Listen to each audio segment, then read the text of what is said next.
La fonction de dépenser sans gagner est pis qu'immorale. Elle est absurde.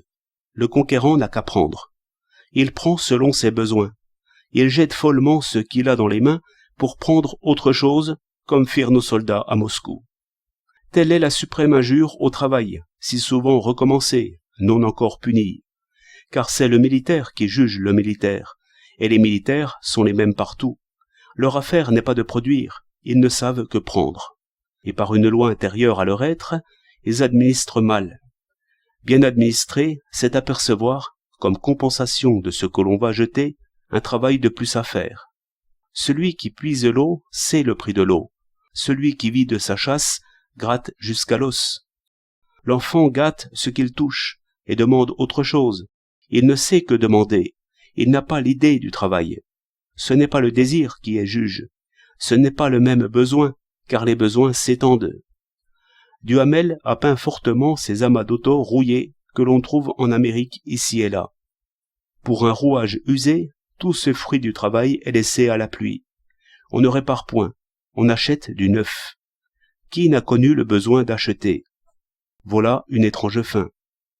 Dans une ferme, au contraire, tout est vieux et reprisé. On y voit des culottes héroïques. C'est que le lien y est serré entre le travail et la dépense. Tout y est compté en journée. Journée, quel beau mot.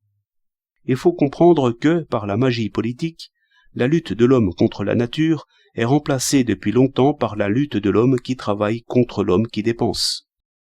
J'ai mis en avant le militaire, qui est prodigue par état. Mais il n'échappe pas que tout ce qui est politique est militaire, par ceci qu'il prend ce qu'il lui faut, bien loin de produire ce qu'il consomme. L'administration est une personne étonnante, semblable aux enfants ou aux femmes de luxe. Il faut ce qu'il faut, on demandera. Tel est le travail par lequel l'administration s'enrichit.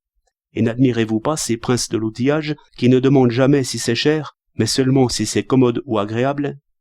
Heureux ingénieurs d'État, qui changent le vieux matériel simplement parce qu'on peut faire mieux. Vous savez bien que ce n'est pas lui-même qui paie.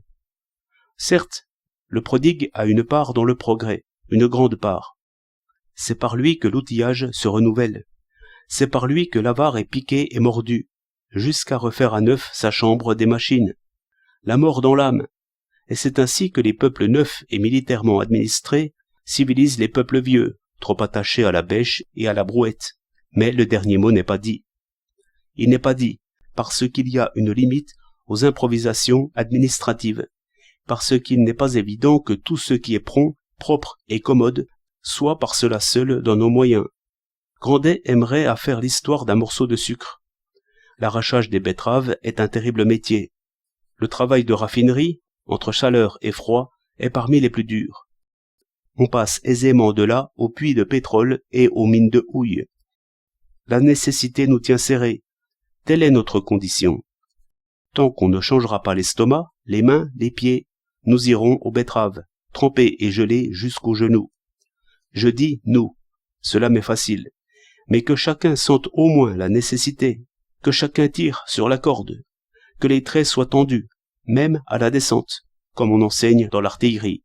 Tel est l'ordre de marche pour les fils de la terre. Et, au contraire, quand tout va trop bien pour beaucoup, comme je comprends que tout soit sur le point d'aller très mal.